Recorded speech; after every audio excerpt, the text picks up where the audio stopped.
Assalamualaikum warahmatullahi wabarakatuh. Perkenalkan, nama saya Sri Hestiang Reini dari kelas 1F NIM 27049. Di sini saya akan membahas tentang seni tari.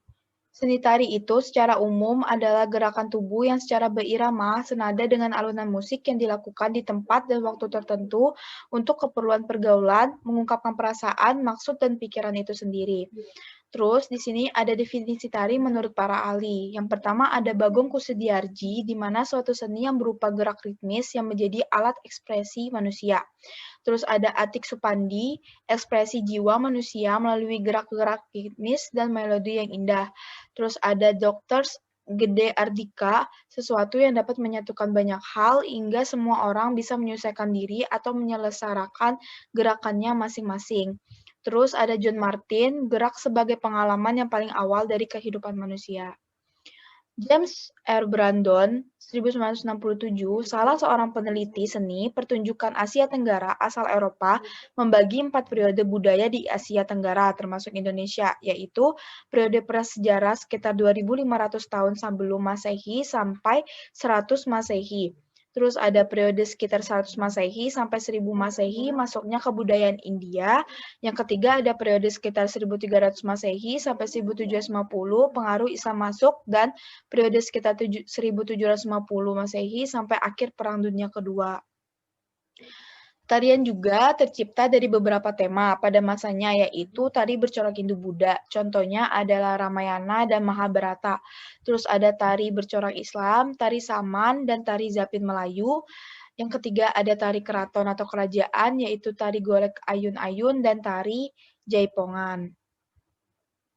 Unsur-unsur dalam seni tari itu ada unsur utama, sebuah tarian ada wiraga atau raga. Sebuah tarian harus memperhatikan gerak badan, baik itu dengan posisi berdiri ataupun dalam posisi duduk. Yang kedua ada wirama atau irama.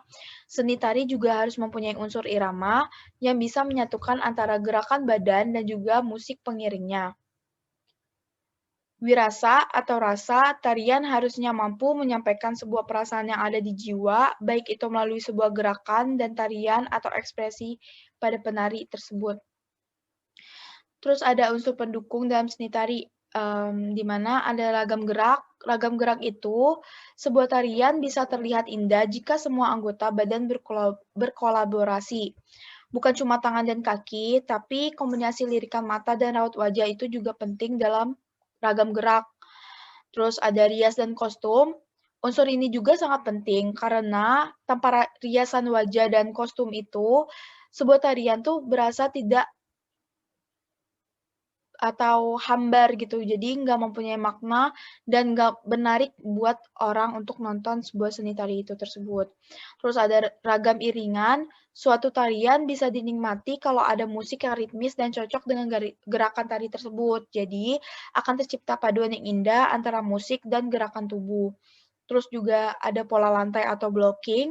Tarian akan terlihat lebih berseni kalau pola lantainya juga indah, karena seorang penari nggak mungkin bisa berdiri dalam satu titik saja, tapi harus menyesuaikan tempat dan penontonnya. Terus di sini juga ada tari upacara. Jadi jenis tarian yang dilakukan cuma pada saat upacara adat atau acara keagamaan. Tarian ini sangat mengutamakan kekhidmatan dan juga komunikasi pada sang pencipta. Terus ada tari pertunjukan. Tari ini juga sudah disiapkan dalam suatu acara pementasan. Terus ada tari kesenian. Tarian ini diadakan dengan tujuan buat menghibur penonton dengan alunan irama dan musik yang indah. Terus ada tari hiburan. Tujuan utama dari tari kesenian itu untuk melestarikan budaya. Jadi nuansa tariannya juga sangat tradisional sekali sebagai bentuk penghargaan kepada nenek moyang. Terus juga ada tarian pergaulan. Tarian ini dimainkan buat berinteraksi kepada sesama. Seni tari ini biasanya buat adu unjuk rasa dalam hal kesenian, serta gerakannya terlihat lincah atau kreatif. Terus tari berdasarkan jumlah penarinya tuh ada tari tunggal. Jadi seni tari yang dimainkan oleh satu orang penari, baik itu laki-laki maupun perempuan. Terus ada tari berpasangan, seni tari yang dimainkan oleh dua orang penari, baik itu laki-laki dengan laki-laki, perempuan dengan perempuan, ataupun laki-laki dengan perempuan. Terus yang ketiga juga ada tari berkelompok, seni tari yang dibawakan oleh banyak orang penari, lebih dari 1 dan 2 orang. Jenis-jenis tari itu ada tari tradisional dan tari kreasi. Tari tradisional adalah tarian yang berkembang dan dilestarikan secara turun-temurun di suatu daerah tertentu dan telah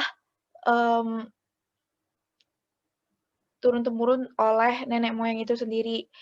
Terus di sini ada tari tradisional yang dibagi menjadi 3 jenis tari, yaitu tari klasik, yaitu tari yang lahir dan juga berkembang di lingkungan keraton.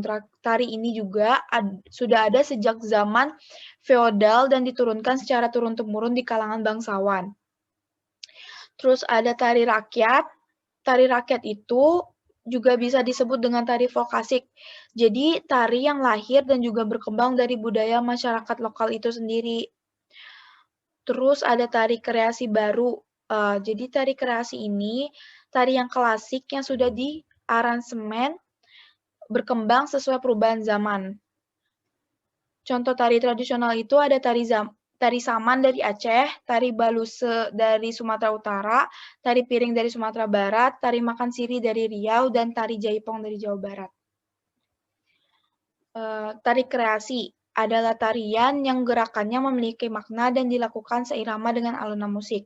Jadi tari kreasi itu dibedakan menjadi 2 golongan, yaitu tari kreasi berpolakan tradisi, yang dimana tari yang menggunakan sentuhan unsur tradisional, baik itu gerakan, musik, dan kostumnya. Terus ada tari kreasi baru tidak berpolakan tradisi atau non-tradisi, di mana tari yang tidak menggunakan sama sekali unsur-unsur tradisional di dalam tariannya, baik itu pada gerakannya, rias, dan kostum itu sendiri. Contoh pada tari kreasi itu ada tari nguri, tari kuntulan, tari merak, tari yapong, tari legong. Terima kasih, sekian dari saya. Wassalamualaikum warahmatullahi wabarakatuh.